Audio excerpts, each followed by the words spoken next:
Hello， 大家好，欢迎收看米塔世界。今天我们来到了神奈川横滨市的一座日式庭园山西园。这里与其说是庭园，其实更像是一个开放式历史博物馆。为什么要这么说呢？其实跟一般以大自然为主的庭园很不同。里面是由日本各地移驻而来的历史建筑所构成的日式庭园。整座庭园就像一座户外建筑博物馆。整座庭园占地大约 17.5 万平方公尺，一年四季都有不同的景色，其中又以春天和秋天最为漂亮。这里除了景观漂亮以外，更让人想慢慢欣赏的其实是这里的每一栋建筑物。据说每一栋都有自己的历史与故事。山西园可以从横滨站乘搭 JR 根岸线前往，坐了大约13分钟的电车就会抵达到根岸站，之后再乘搭10分钟左右的市营巴士就会抵达。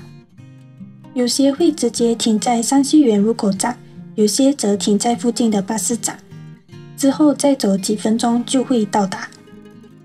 如果不想转乘电车，也可以直接从横滨站前的巴士站出发，可搭乘市营巴士008到168系统的路线，车程大约48分钟，也一样会停在山西园入口巴士站或附近的巴士站，下车后一样步行几分钟就会抵达到园区。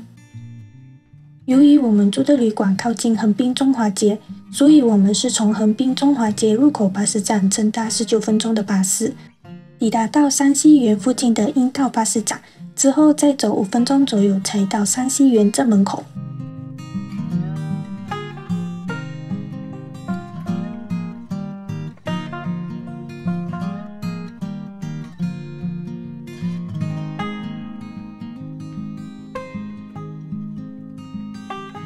山西园就如其名，是由一位名叫原山西的企业家在1906年所创建的。他原本是一位活跃于绅士贸易的富商，本名原富太郎。除了经营生意，他还是一位艺术收藏家。据说在当年，他在横滨郊外选了一大片有山有水的地形，开始打造这座融合自然与文化的庭园。原山西有一个特别的收藏喜好，那就是他会将来自日本各地的重要古建筑物一栋一栋的搬到山西园这里来保存。从京都、苍岩，甚至白川乡，他都会亲自去挑选最具有历史价值的建物移驻至这里。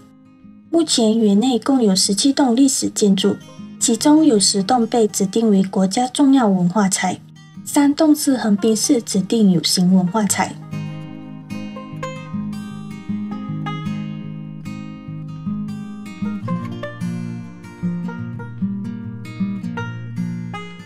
山西园是由2个部分组成，分别是外院与内院庭园。外院是早期对公众开放的区域，这里拥有庭园常见的配置，比如池塘、茶屋、小桥、樱花、枫树、梅花等等，一年四季都有不同的风景。而内院是原山西的私宅空间所，曾经也是他与艺术家朋友们聚会的地方，但现在也已经开放给一般民众参观。首先，我们先去往内院。进入内院之前，会先经过一座表门，这座门叫做玉门，是横滨市指定有形文化财。它原本是位于京都平安神宫附近的西方寺，建于1708年左右。后来在大正时代初期被原山西移驻到这里。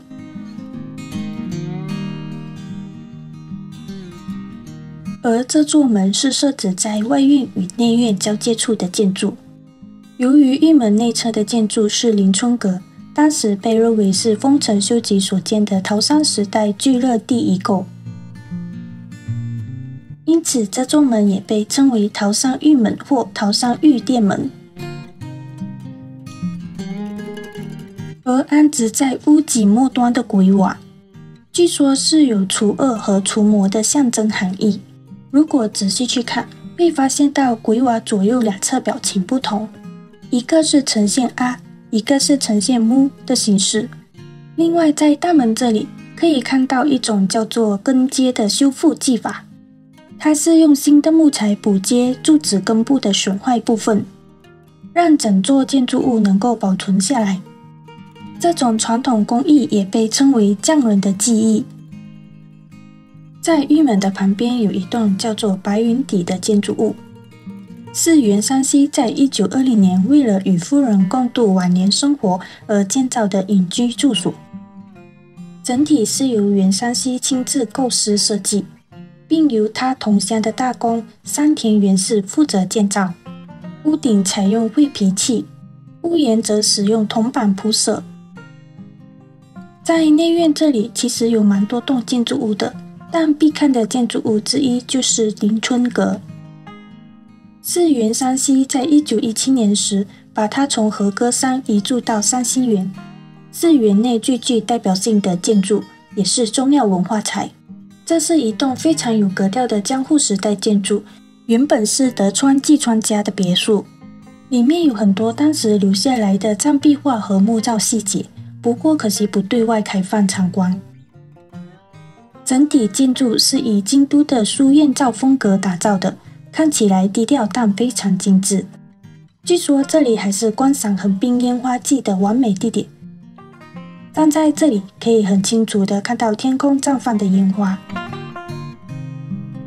在林春阁的不远处有一座小亭，这座小亭叫做亭榭。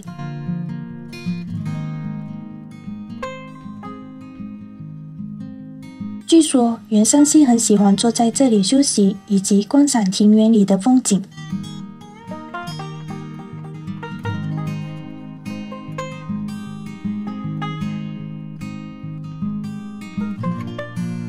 内院里还有一栋叫做听秋阁的建筑物。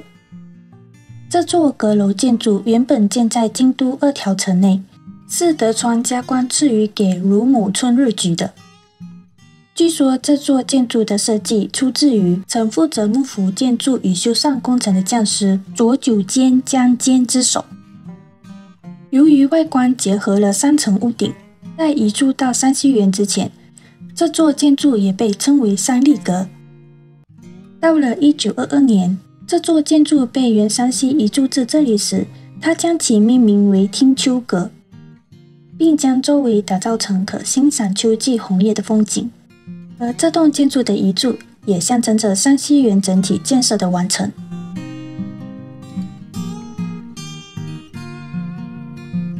在听秋阁的旁边有一栋叫做尊草庐的建筑物，这是一座据说由织田信长的弟弟织田有乐所建的茶室，建于江户时代初期，是在1922年从京都移至的三世户氏经常院移驻到这里。它也被称为九川町的三叠台木席。正如其名，是一间拥有9扇窗户的茶室。据说这座茶室原本是建在林春阁的后方，与白云底相连接。不过在第2世界大战期间，为了避免空袭损害而被拆除，战后才重建于现在的位置。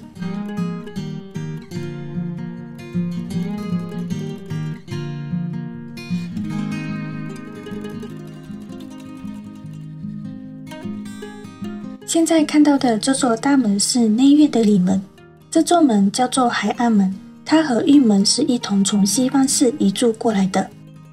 不过它与玉门的不同之处是，除了屋脊末端一样有鬼瓦以外，还多了桃形瓦。据说桃形瓦是有辟邪的象征含义。出了海岸门后，就来到了外院了。这里同样有许多的建筑物，但必看的建筑物之一就是旧登明式三重塔，是园内最具象征性的建筑，也是重要文化财。据说三重塔是整个园区里最古老的建筑，建于1457年。原本这座塔是在京都木津川市的一间叫做登明寺的寺院里，后来寺院逐渐衰退，袁山西才在1914年把它移驻到这里保存下来。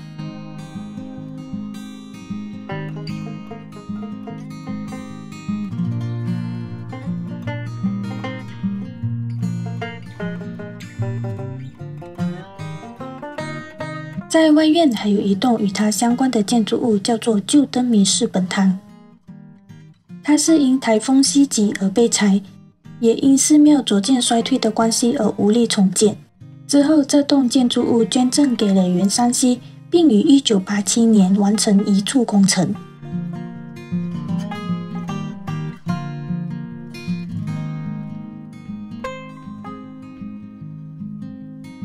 之后，我们往上走，来到了一个叫做松风阁展望台的地方。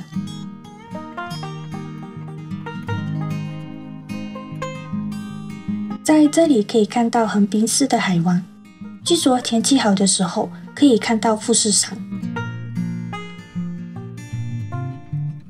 在我们前往松风阁展望台的路上，会看到一些红砖遗迹，据说是原山溪的岳父原上三郎当年所建作为别墅的红砖建筑松风阁的遗构。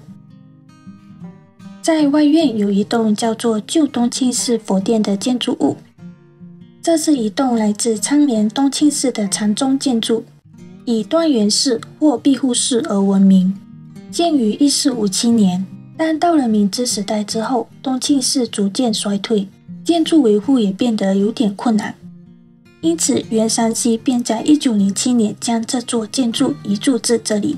据说在当时是由原山溪亲自安置于建筑内的洞匝，而这栋建筑是为了作为禅师说法的道场以及山溪园的正户之用而进行移筑的。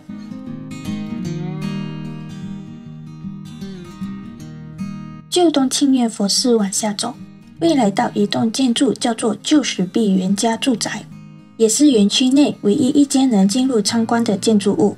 这是一栋位于飞陀白川乡的民宅，建于江户时代后期，于1960年移筑至山溪园里保存。虽然是农家的住宅，但却拥有4台玄关、书院造的客厅、与火灯窗等豪华接待空间。